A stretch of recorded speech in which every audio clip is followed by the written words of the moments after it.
Pemirsa, Polres Lubuk Linggau gelar sholat istisqa di halaman Polres Kota Lubuk Linggau. Kegiatan sholat istisqa ini bertujuan untuk berdoa memohon hujan kepada Allah Subhanahu wa Ta'ala. Kemarau yang melanda wilayah kota Lubuk Linggau, Sumatera Selatan, dan sering terjadi kebakaran hutan dan lahan membuat Polres Lubuk Linggau melaksanakan sholat istisqa Jumat 15 September 2023. Sholat istisqa digelar di halaman Polres Kota Lubuk Linggau yang diikuti oleh seluruh anggota Polri. Humas Polres Lubuk Linggau AKP Erni menyampaikan, pagi hari ini kami sama-sama melaksanakan sholat istisqa. Kegiatan ini bertujuan untuk berdoa memohon hujan kepada Allah Subhanahu wa Ta'ala, memohon agar diturunkan hujan, selain itu untuk keselamatan, kesehatan, ketentraman bangsa Kesatuan Republik Indonesia khususnya di Kota Lubuk Linggau dan Provinsi Sumatera Selatan.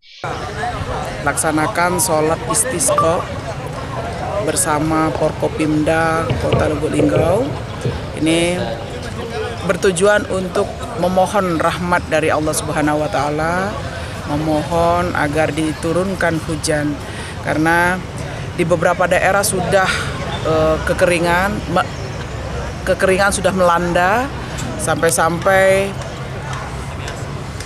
sulit mendapatkan air. Jangankan untuk beraktivitas yang lain, untuk air minum, mandi, dan menyuci itu pun sudah sangat terbatas sekali. Jadi Bapak Kapolda Sumatera Selatan berinisiatif untuk melaksanakan sholat istisqa ini Polda Sumatera Selatan dan jajarannya. Insya Allah kita harapkan bersama dengan dilaksanakannya sholat ini, Allah merahmati, Allah meridhoi dan menurunkan hujan untuk kita semua. Iva Walbarodi, Selampari TV melaporkan.